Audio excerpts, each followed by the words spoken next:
नमस्कार, मैं मनमोहन सिंह स्वागत करता हूँ अपने YouTube channel maths study genius coaching centre Rampur में। मेरे यूट्यूब चैनल पे आपको कक्षा 10 के मैथ्स का सॉल्यूशन मिलेगा पर डे। आप सभी मेरे चैनल को लाइक शेयर और सब्सक्राइब करें। तुम्हारा दूसरा अध्याय कल खत्म हो गया था, मैथ का हुआ था ना। तीसरा अध्याय आज शुरू होगा, जिसको हम लोग कहते हैं क्या, दो चर वाले रैखिक समीकरण युग्म, यानी pair of linear equations in two variables. इस अध्याय को हम आज शुरू करेंगे, ठीक ना।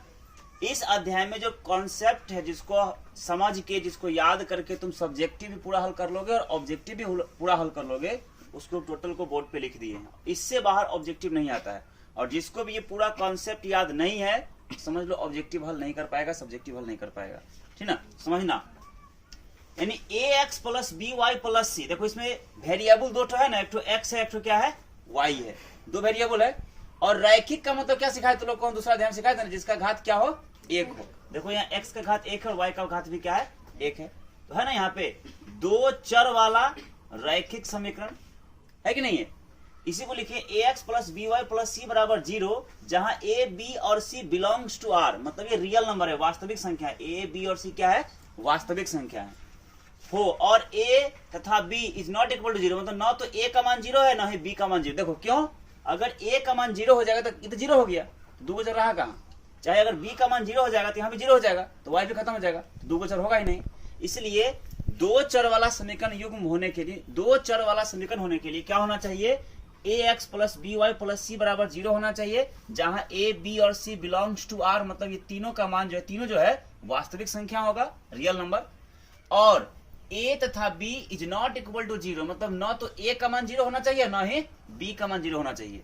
इस स्थिति में वो कहलाएगा दो चर वाला रैखिक समीकरण, ठीक है ना। के रूप के समीकरण को दो चर है ना, x और y दो को चर है वाले रैखिक समीकरण कहते हैं। समझ में आया, दो चर वाला रैखिक समीकरण किसे कहते हैं, तो इस रूप में अगर रहता है तो, जहां a b c क्या हो, वास्तविक संख्या, और x और y क्या है, वेरिएबल है। फिर देखो, दो चर वाले दो रैखिक समीकरणों को, मतलब यहाँ तो एक तो था ना, अगर दो गो हो, ठीक ना, दो चर वाले दो रैखिक समीकरणों को एक साथ लेने पर, ठीक ना, उसे दो चर वाला रैखिक समीकरण युग्म, युग्म का मतलब जोड़ा, दो गो। देखो ये एक तो है, एक तो और लिखेंगे, तो दो गो एक के समान हो जाएगा, तो उसको अलग अलग करने के लिए उसको डिजिट कर देते हैं कि 1 2 3 है। उसी को देखो लिखे यहाँ पे, पहला a1x plus b1y plus c1, ये पहला वाला है तो 1 1 सब में हो गया। दूसरा लिए है तो क्या a2x plus b2y plus c2, तो ये एक और दो को हो गया, नहीं तो ये कहलाएगा रैखिक समीकरण का युग्म, यानी जोड़ा। ऐसा में ये सब परिभाषा है। इसके बाद दो चर वाले रैखिक समीकरण ax plus by plus c दो चर में है और रैखिक समीकरण युग्म है, क्योंकि घात इसका एक है ना, युग्म नहीं है, रैखिक समीकरण है। इसका कितना हल होता है, अगर प्रश्न आ गया, ऑब्जेक्टिव में आता है प्रश्न कि दो चर वाले रैखिक समीकरण का कितना हल होगा, तो अनेक हल होता है, अनंत हल होता है। तो उसी को लिखे हैं, दो चर वाले रैखिक समीकरण ax plus by plus c बराबर 0 के अनंत यानी अनेक हल होते हैं। तो लोग को हम 9 क्लास में ग्राफ बनाना सिखाए थे, दो चर में रहता था ना, वहां पे x का मान रखते थे, y का मान निकलते, यानी x का मान जितना रखेगा y का मान उतना निकलेगा, तो अनेक हल होता था ना। इसीलिए लिखे हैं, दो चर वाले रैखिक समीकरण का अनेक हल होता है, याद रहेगा। एक रैखिक समीकरण युग्म है ना, युग्म मतलब जोड़ा, दो होना चाहिए। एक रैखिक समीकरण युग्म संगत या अविरोधी कहलाती है यदि इसका हल संभव, मतलब कोई भी रैखिक समीकरण युग्म अगर दिया हुआ है और अगर उसका हल निकलेगा, यानी उसका हल संभव अगर है, तो वह क्या होगा, संगत भी होगा और अविरोधी भी होगा। अगर हल संभव नहीं है तो वो न तो संगत होगा न ही अविरोधी होगा। मतलब यदि एक रैखिक समीकरण युग्म संगत या अविरोधी है जब उसका हल संभव है। और दूसरा में लिखे हैं कि एक रैखिक समीकरण युग्म असंगत या विरोधी होगा। देखो यहां संगत और अविरोधी, यहां क्या, असंगत या विरोधी होगा। कब, जब इसका हल संभव नहीं है, मतलब जब किसी रैखिक समीकरण का हल संभव होगा, उस स्थिति में वह संगत भी होगा और अविरोधी भी होगा, ठीक, यानी संगत भी कहलाएगा और अविरोधी भी कहलाएगा। लेकिन अगर किसी रैखिक समीकरण का हल संभव नहीं, मतलब हल नहीं निकलेगा, उसका कोई हल नहीं होगा, उस स्थिति में वह रैखिक समीकरण असंगत कहलाएगा और साथ ही साथ विरोधी कहलाएगा। ये सब ऑब्जेक्टिव में खूब पूछता है, ठीक है। अब देखो ये तो परिभाषा के रूप में हुआ, जो वास्तविक कहानी है वो यहाँ है, इसी से पूरा फिल्म बनेगा इसका तीसरा अध्याय का। इसको समझना, एक रैखिक समीकरण युग्म, मान लो युग्म तो जोड़ा, मान लो क्या, पहला a1x plus b1y plus c1 बराबर 0 और दूसरा a2x plus b2y plus c2 बराबर 0। इस दो रैखिक समीकरण के लिए यदि a1 बाई a2 बराबर नहीं हो b1 बाई b2, मतलब दो को जो दिया रहेगा ना उसमें इसका देखो यहाँ x1 है ना, a1 बाई a2 मतलब पहला समीकरण में x का गुणांक और दूसरे समीकरण में x का गुणांक इतना बराबर नहीं हो इसके, मतलब a1 बाई a2 बराबर नहीं हो b1 बाई b2। बात को समझ आ रहा है?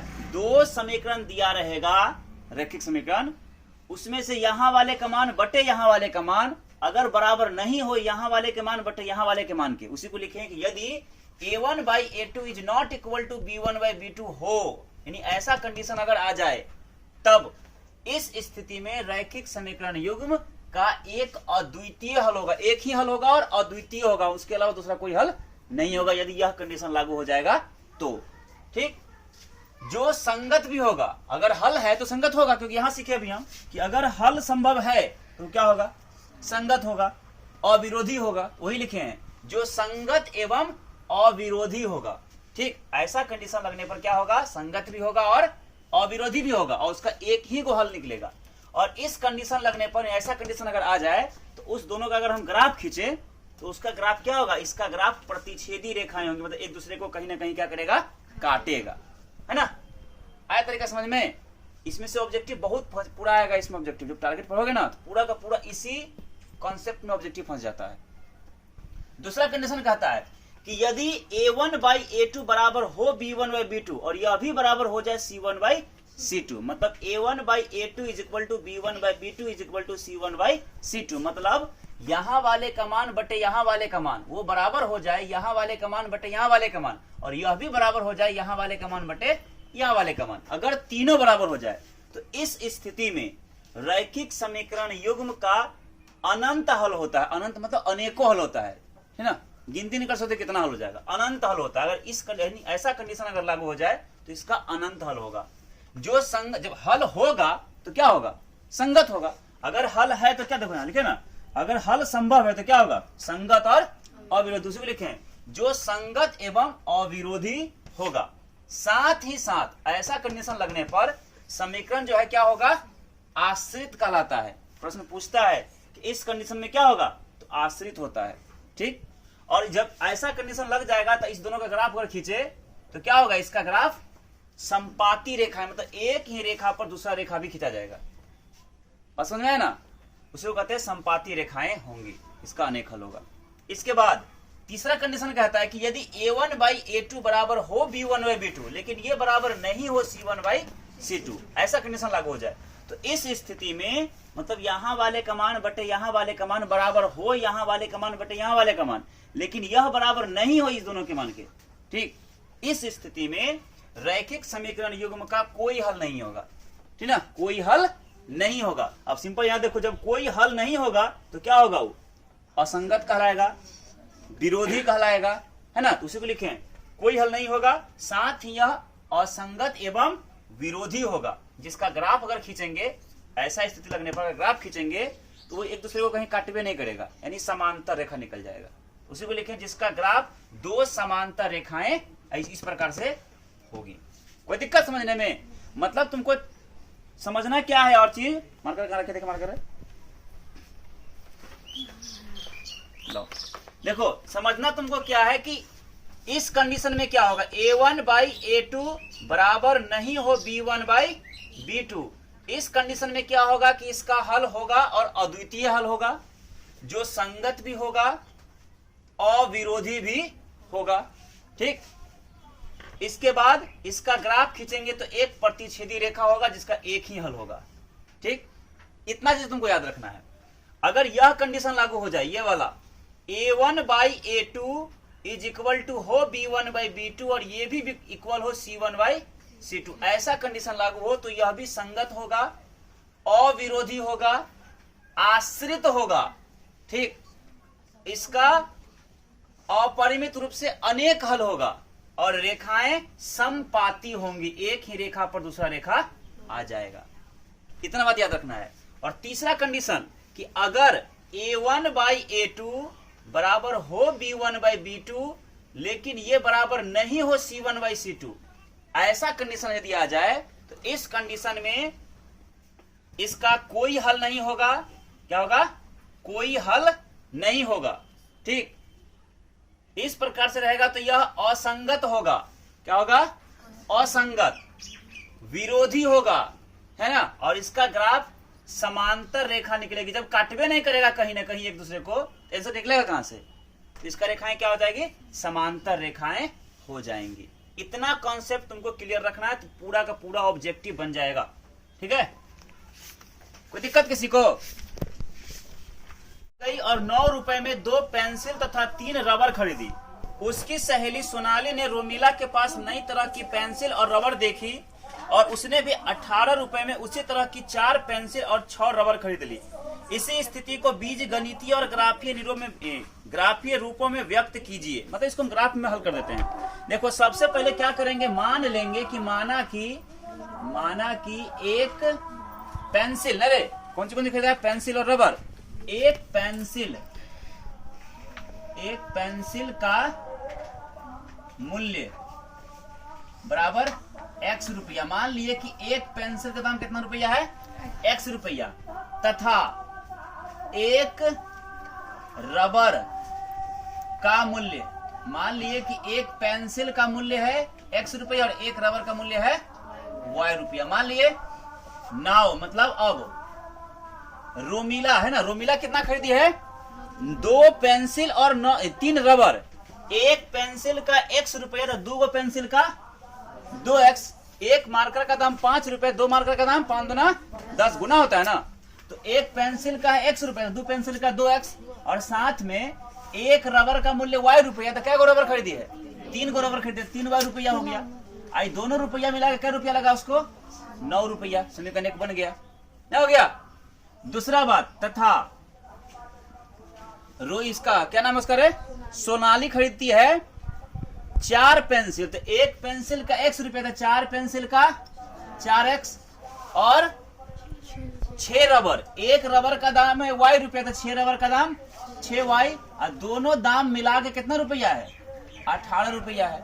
यही बीज गणितीय रूप में आपका हो गया। अब इसका आप चाहिए तो ग्राफ भी खींच सकते, ग्राफ बना सकते हैं। देखो कैसे बनाएंगे ग्राफ, है ना। जैसे पहला क्या है, अब 2x + 3y बराबर कितना है? 9, है ना। तो इसमें क्या करो, x का मान रखते हैं 0, सपोज कर लो। तो क्या हो जाएगा? 2 गुना x का मान 0 जोड़ 3y बराबर 9। तो 0 गुना 2 करेंगे तो 0 हो जाएगा। क्या बचेगा? 3y बराबर 9, यानी y बराबर 3 इकाई 3, 3 तिहाई 9, यानी 3 हुआ ना। अब मान लो x का मान रख लेते हैं 2 या 3 रखते हैं, 3 रखे तो क्या हो जाएगा? 2 गुना x का मान रखे हैं 3 और जोड़ 3y बराबर कितना? 9। तो 2 तिया 6 + 3y बराबर 9। तो लिख सकते हैं यहाँ पे हम 3y बराबर 9, इधर प्लस लिखा जाएगा -6। तो y का मान 9 में से 6 घटेगा 3, इधर गुना, इधर क्या हो जाएगा? भाग में 3 घटे, क्या हो गया आपका? y का मान 1। इसी प्रकार से फिर मान लो हम x का मान रखते हैं कितना? 4 नहीं, 4 नहीं रखेंगे, ऐसा रखो ना कि डिजिट पूरा पूरा आ जाए। तो रखते हैं 6, ठीक है। क्या रखते हैं? 6 रखते हैं। x का मान रखे हम 6, तो क्या हो जाएगा? 2 गुना x का मान रखे हैं हम 6 + 3y बराबर 9। 6 दूना 12 + 3y बराबर 12, 12 बोलते 9। कितना हो जाएगा आपका? 3y बराबर 9, इधर प्लस लिखा जाएगा -12, यानी y का मान जाएगा 12 रुपया कर्ज, 9 रुपया आमदनी, तो 3 रुपया कर्ज, इधर गुना हो जाएगा, इधर भाग में है 3 इकाई 3, y का मान कितना हो गया? -1 हुआ ना। तो एक सारणी क्या बन गया आपका इस प्रकार से? x का मान रखे हैं एक बार 0, एक बार रखे हैं 3 और एक बार रखे हैं 6। 0 रखे हैं तो y का मान निकला है 3, 3 रखे हैं तो y का मान निकला 1, और 6 रखे हैं तो y का मान निकला -1। पुनः दूसरा समीकरण क्या है तुम्हारा? दूसरा है 4x + 6y बराबर 18। 2 यहाँ से कॉमन निकाल लोगे तो क्या हो जाएगा 2x प्लस 2 3 6 3y बराबर 18। तो 2 1 कहीं 2 और 2 नमा 18, यानी 2x प्लस 3y बराबर 9। देखो सेम आ गया ना, यानी इसका भी हल यही हो जाएगा, हो गया ना, यानी इसका भी सेम टू सेम यही निकल जाएगा, निकलेगा ना। तो ये समपाती रेखाएं हो जाएंगी। देखो कैसे होगा, आप ग्राफ सिखाए थे तो लोगों को 9 क्लास में। इस प्रकार से ये होता है y अक्ष, ऊपर में y, नीचे में y डैश, ये हो जाएगा तुम्हारा x अक्ष, इधर हो जाएगा x डैश होगा। ये मूल बिंदु है, मूल बिंदु के दाहिने तरफ 1 2 3 4 5 है ना, 6 7 ऐसे लाइन कटा हुआ रहता है ग्राफ कॉपी में। इधर हो जाएगा -1 -2 -3 -4 -5 ऐसे रहेगा। मूल बिंदु से ऊपर की ओर 1 2 3 4 5 6, नीचे की ओर -1 -2 -3 -4 -5 ऐसा होता है ना। अब बैठाओ, x का मान 0 तो y का मान 3, x में 0 यहाँ पे है तो y में 3, तो 1 2 3 यहाँ होगा इस जगह। फिर x में 3 तब y में 1, x में 3 y में 1, तो यहाँ 1 यहाँ पे है इस जगह, है ना। इसके बाद x का 6 रखे हैं तो y का -1 निकला है, x में 6 रखे हैं तो y का -1, तो माइनस नीचे है ना, इस जगह पे होगा, यहाँ पे ये 6 हल्का सा ऊपर ले लेते हैं इसे, यहाँ पे होगा। यानी ये हो गया आपका 0 तो 3, ये हो गया आपका 3 तो 1, और यहाँ x का 6 तो y का -1, ये हुआ। अब इस तीनों को क्या कर देंगे, ऐसे मिला देंगे। अब इसी पर इसका भी ग्राफ हो जाएगा, क्योंकि संपातीय तो है, एक ठोला ना कैसे कर दो ऐसे। यही इसका ग्राफ निरूपण हुआ, ये हुआ ज्यामितीय निरूपण एक तरह से, और ग्राफ बना दिए। आया समझ में? बताओ, 2 रेल पटरियों का समीकरण x प्लस 2y माइनस 4 बराबर 0 तथा 2x प्लस 4y माइनस 12 बराबर 0 है ना। इस स्थिति को ज्यामितीय रूप में व्यक्त करना, ग्राफ बनाना है इसका। देखो सिंपल है, सबसे पहले क्या करेंगे, x प्लस 2y है ना, ये माइनस 4 बराबर 0, इसको ऐसे लिख सकते हैं x प्लस 2y, इधर माइनस क्या जाएगा प्लस में 4, x का मान रखिए 0, तो क्या हो जाएगा 0 जोड़ 2y बराबर 4, या 2y बराबर 4 सिर्फ होगा, 0 का मतलब ही नहीं है, यानी y क्या हो जाएगा यहाँ पे 4, इधर गुना इधर भाग हो जाएगा, 2 दूना 4, यानी y का मान 2। मान लो x का मान हम रखते हैं 2, कितना रखते हैं x का मान 2, तो क्या हो जाएगा x का मान 2 जोड़ 2y बराबर कितना 4, तो हो जाएगा क्या 2y बराबर 4, इधर प्लस क्या जाएगा इधर -2, यानी y का मान 4 में 2 घटेगा 2, इधर गुणा इधर क्या जाएगा भाग में कट के 1। अब मान लो x का मान रखते हैं -2, कितना रखे -2, तो क्या हो जाएगा x का मान -2 प्लस 2y बराबर 4, हो जाएगा 2y बराबर 4, इधर प्लस सॉरी माइनस क्या जाएगा +2, यानी y का मान 4 और 2 6, इधर गुना इधर क्या जाएगा भाग में 2 तिया, यानी y का मान 3। तो क्या सारणी बन गया आपका, ये आपका सारणी हो गया इस प्रकार से x y, x का मान आप रखे हैं 0 2 और -2 है ना, 0 रखे हैं तो निकला है कितना, 0 रखे हैं तो y का मान निकला 2, 2 रखे हैं तो y का मान निकला 1, और -2 रखे हैं तो y का मान निकला 3। एक हल हो गया। तथा अब दूसरा क्या है, दूसरा है आपका 2x प्लस 4y माइनस 12 बराबर 0, है ना रे। तो क्या हो जाएगा, ये ऐसे 2 कॉमन निकाल सकते हैं, यहाँ से 2 कॉमन निकाल लिए तो बचेगा x प्लस 2 दूना 4 2y, ये ना बचेगा, इधर माइनस होगा क्या जाएगा, उधर जाएगा प्लस में 12 होगा ना। तो हम कह सकते हैं x प्लस 2y बराबर 2 1 2 2 6 की 12 6। अब x का मान लो रखते हैं 0, तो y का मान क्या होगा 0 प्लस 2y बराबर 6, यानी y बराबर 6, इधर गुना इधर क्या जाएगा भाग में कट के 2 तिया 6, y का मान 3। फिर अगर x का मान लो हम रखते हैं कितना 2, कितना रखते हैं 2, तो क्या हो जाएगा x का मान रखें 2 जोड़ 2y बराबर 6, तो 2y बराबर 6, इधर जोड़ है क्या जाएगा घटा, यानी y का मान हो जाएगा 6 में 2 घटेगा 4, गुना है इधर भाग हो जाएगा कट के, 2 दूना 4 यानी y का मान 2। अब मान लो x का मान हम रख लेते हैं कितना, -2 ही रखते हैं। हाँ तो क्या हो जाएगा, x का मान -2 प्लस में 2y बराबर 6, तो क्या हो जाएगा 2y बराबर 6, इधर माइनस क्या जाएगा +2 यानी y का मान 6 और 2 8, इधर गुना किया जाए भाग में 2 चौके 8 यानी y का मान 4। तो एक समीकरण बना देंगे, कम से कम 3 मान ले लेते हैं, हो गया ना। x y मान रखे हैं 0 2 और -2, 0 रखे तो y का मान निकला है 3, 2 रखे तो y का मान निकला है 2 और -2 रखे तो y का मान निकला है 4। देखो अब इसका क्या करेंगे, ग्राफ बनाएंगे, एक खींचेंगे y अक्ष, हमारे ग्राफ पे खींचा हुआ रहेगा तो सब सिर्फ पेंसिल से मोटा कर देना होता है, ऊपर y नीचे y डैश, और एक होता है क्षैतिज रेखा x अक्ष, इधर x इधर x डैश, इसको कहते हैं मूल बिंदु।